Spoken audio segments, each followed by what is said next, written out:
Sehingga kapanpun, sesulit apapun, lagi kaya atau lagi miskin pun, kita tetap bisa hidup bahagia dan tenang di dunia maupun di akhirat. Coba kalau Allah kaitkan ketenangan kita pada uang. Begitu kita punya uang, kita happy. Begitu kita nggak punya uang, berantakan hidup kita. Enggak. Bismillahirrahmanirrahim.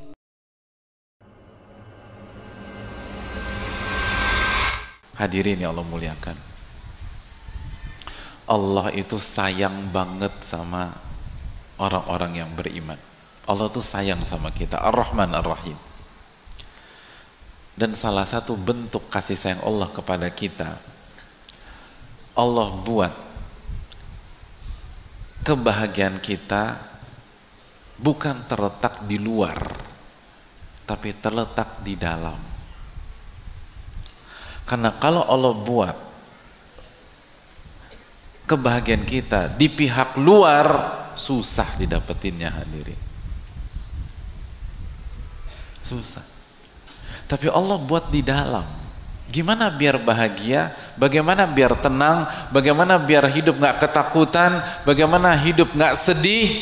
Allah berfirman dalam surat Ar-Ra'd ayat 28, ala bidzikrillahi tatmainnul qulub. Ketahuilah, dengan mengingat Allah, hati menjadi tenang. Hati menjadi tenang. Ala bidzikrillahi tatmainnul qulub. Ketahuilah, dengan mengingat Allah, hati jadi tenang. Kalau ketenangan kita terletak pada teman nongkrong kita, bagaimana kalau kita lagi ada masalah, lalu mereka nggak ada yang nongkrong? Repot kita, hadirin. Kalau ketenangan kita ada pada sahabat kita, begitu kita lagi drop, kita telepon, miss call terus, dia nggak ngangkat. Lu kemana aja, mas? Kemarin gue lagi suntuk, lu ditelepon nggak bisa dihubungi. Suka begitu nggak, hadirin? Coba jujur aja, jujur. Ini salah, hadirin sekalian.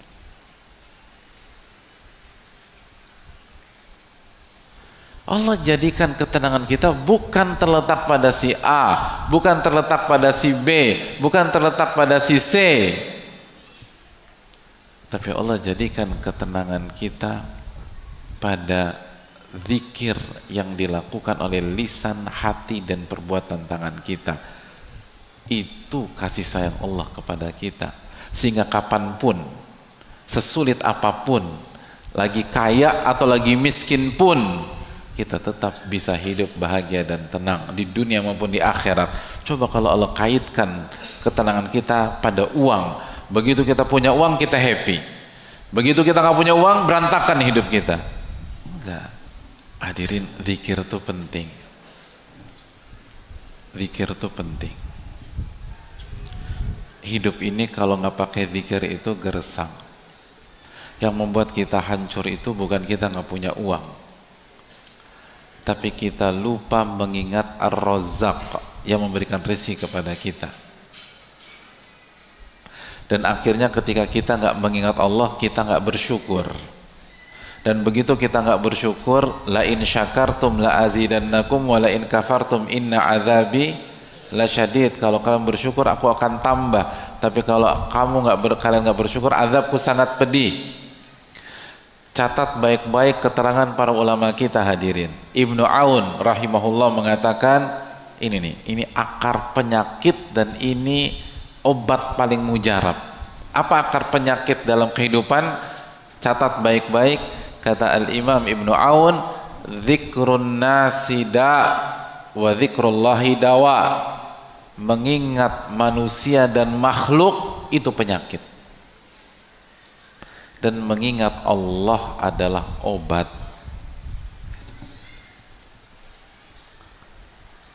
Mengingat manusia dan makhluk itu penyakit. Dan obatnya adalah mengingat Allah Subhanahu wa ta'ala. Coba jujur.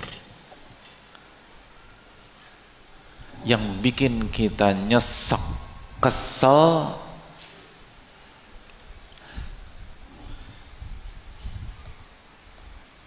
karena kita dizolimi atau karena hati kita selalu mengingat orang yang zolimin kita?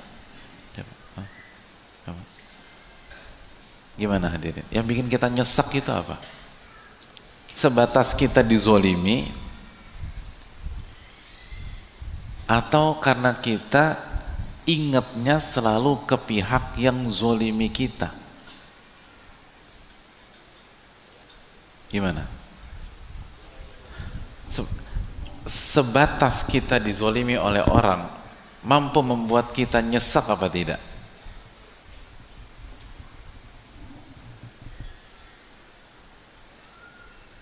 Ibu-ibu, suami suka bikin ibu kecewa nggak? Masya Allah. Masya Allah. Tenang. Sebenarnya yang bikin kita kecewa, yang bikin kita nangis, karena suami kita menzalimi kita, atau karena kita lupa sama Allah pada saat suami kita zalimi kita. Bu, ibu-ibu, yang bilang sering tadi siapa? Udah pulang Pak Ustadz. Oh, udah pulang.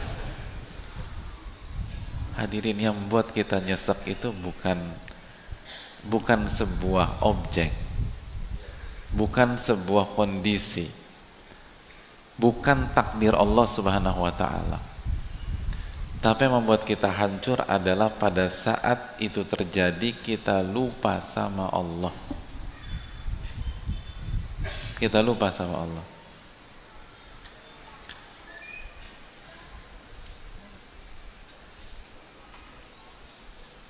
Ibu-ibu, siapa salah satu wanita yang paling baik, bahkan kata Nabi SAW sempurna, yang pernah hidup di peradaban umat manusia?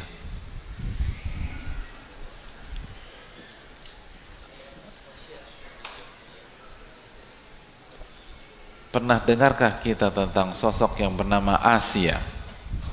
Ibu-ibu pernah dengar Asia? Oke. Saya ingin tanya sama ibu sekalian, Asia itu suaminya zolim apa enggak? Zoliman mana? Suaminya Asia atau suami ibu-ibu? Loh, jawab loh ibu-ibu. Hah, Bu?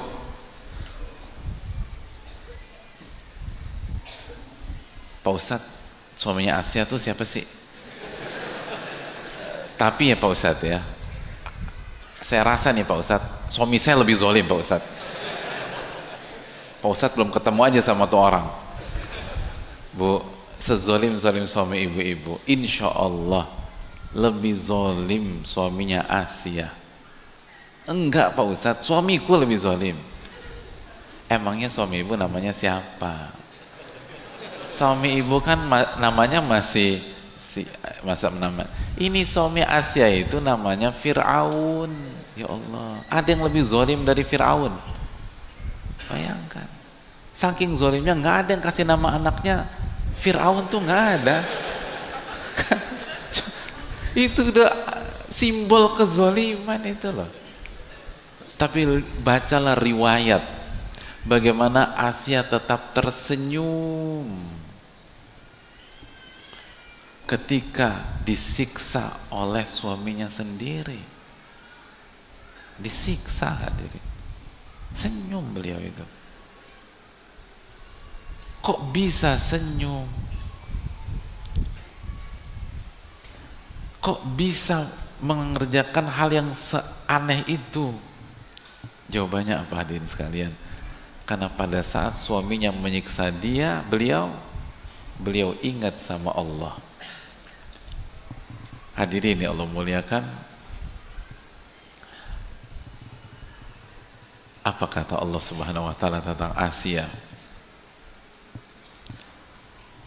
Allah berfirman dalam surat At-Tahrim ayat 11, "Idz qalat ingatlah ketika Asya itu mengingat Allah dan berdoa, Rabbi benili indaka baitan fil jannah. Ya Allah, tolong buatkan aku istana di surga. Wa najjini min fir'auna wa amalihi, dan selamatkan aku dari Fir'aun dan bala tentaranya dan amal perbuatannya. Wa najjini minal qaumidz zalimin, dan selamatkanlah aku dari orang-orang zalim. Itu hadir.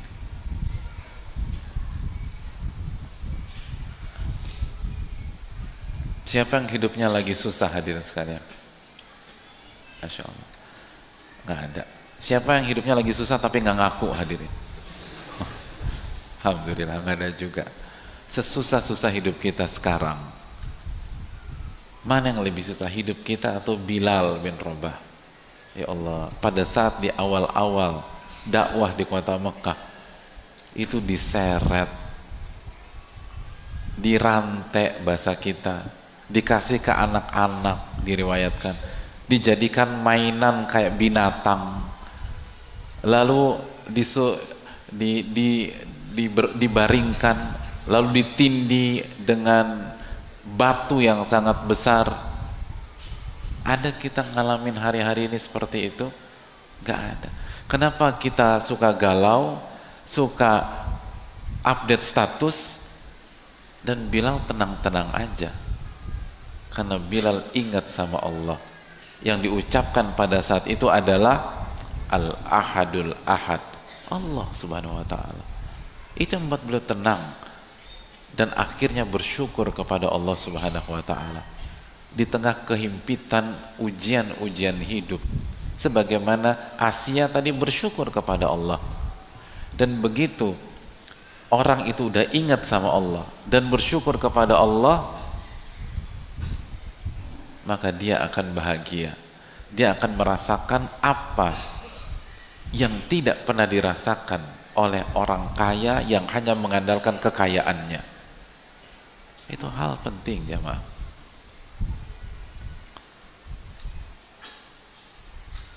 Hadirin,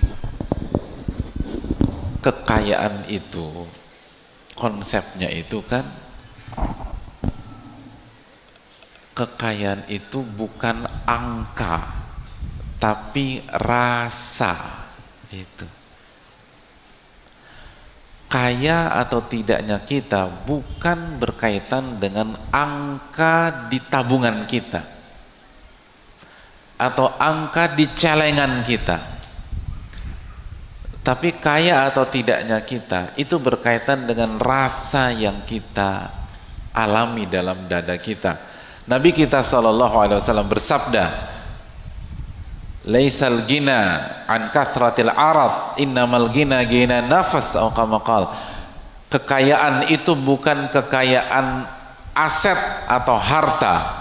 Kaya itu bukan pada saat Anda banyak harta dan aset, tapi kekayaan adalah kekayaan jiwa, kekayaan hati.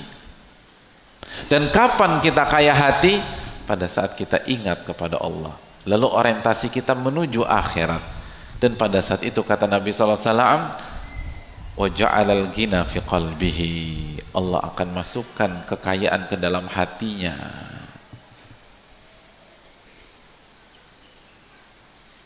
Hadirin,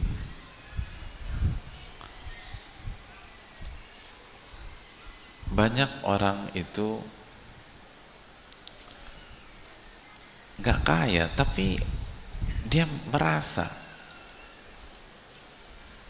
mendapatkan apa yang nggak pernah dimiliki orang. Makanya kan ulama dulu mengatakan apa? Sampai ulama sekarang, ulama kita mengatakan ahli dunia itu yakhrujuna minad dunya, mereka keluar dari dunia tanpa pernah merasakan yang paling nikmat dari dunia. Allahu Akbar. Jadi ahli dunia itu saat meninggal dunia, mereka ternyata belum pernah merasakan yang paling indah dari dunia. Itu ironi, hadirin. Itu ironi. Apa yang paling indah dari dunia? Kata para ulama, ma'rifatullah, mengenal Allah subhanahu wa ta'ala. Itu yang paling indah. Dan dengan kita mengenal Allah, kita jadi bersyukur kepada Allah. Dan ketika kita bersyukur kepada Allah, Allah akan tambah nikmat kita. Allah akan tambah nikmat kita. La in syakartum la azidannakum. Kalau kalian bersyukur, aku tambah. Dan kalau kalian tidak bersyukur, inna adzabi lasyadid, azabku sangat pedih.